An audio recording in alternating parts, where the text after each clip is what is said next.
What's happening in Los Angeles, California? The city has been burning for 9 days straight. The fire in Los Angeles is being fanned by strong winds, almost as if a blacksmith is using bellows to melt iron. In front of you is a lush green palm tree, and yet the wind is so intense that it burns like dry coal.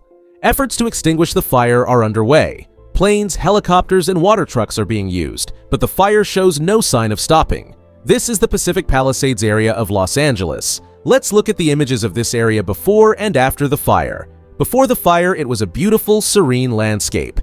Now it looks unrecognizable, completely charred and destroyed. The impact on iconic areas.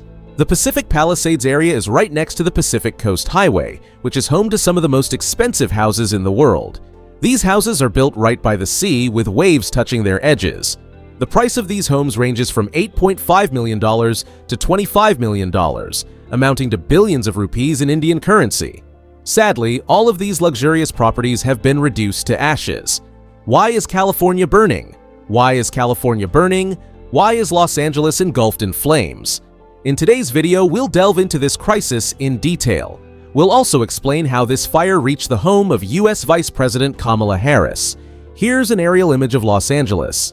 At first glance, it might look like a field of hay caught fire, but this is a city. So far, 24 people have died, 16 are missing, and 400 acres of land have been turned to ash. Over 10,000 large buildings and hundreds of homes have been destroyed. Evacuation orders were issued for 500 people, while 300,000 more were instructed to move to safer locations. Power has been cut for 100,000 residents as a precaution. Everything the fire touches is reduced to ash. The economic losses government figures estimate the damage at a staggering $162.5 billion US. Many celebrities have fled their homes. Hollywood stars like Paris Hilton and Mandy Moore have seen their properties burned down. Even Vice President Kamala Harris had to evacuate her home in Brentwood, Los Angeles. When firefighters were not enough to tackle the situation, prisoners in California jails were offered a chance to reduce their sentences in exchange for helping to put out the fire. These prisoners are risking their lives to extinguish the blaze while earning money and reducing 2 days off their sentences. The unique challenge for Los Angeles. Isn't it strange that Los Angeles, a city by the sea, is burning? However, its proximity to the ocean has become a curse. Los Angeles is built both on the coast and in the mountains. Winds blowing at speeds of 160 kilometers per hour are carrying embers, spreading the fire rapidly. Another issue is that in American culture, most houses are made of wood. Sparks from one place easily ignite wooden houses in another area, destroying entire neighborhoods. The Palisades area at the foot of a mountain has been reduced to ashes. Theories behind the fire.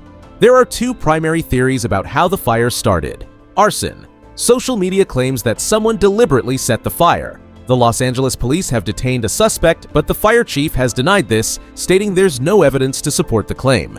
Santa Ana winds. The second theory is that the dry winds ignited the fire. Los Angeles, surrounded by pine forests, experienced a fire that spread rapidly due to winds reaching 107 kilometers per hour. Why not use seawater to fight the fire? Despite being near the sea, firefighting efforts don't use seawater. Instead, white chemicals are dropped. This is because seawater's salt content is corrosive and could damage firefighting equipment. Moreover, seawater is less effective at cooling fires than fresh water. California has faced over 78 wildfires in the past 50 years, largely due to its hot and dry climate. The largest fire in the state's history occurred in 1933 in Griffith Park, Los Angeles, burning over 83,000 acres. Today's fire is a grim reminder of the increasing frequency of such disasters. The region's persistent drought and the growing number of residential areas near forests make wildfires even more devastating. That's all for today's video. I hope you now have a comprehensive understanding of the fire crisis in California.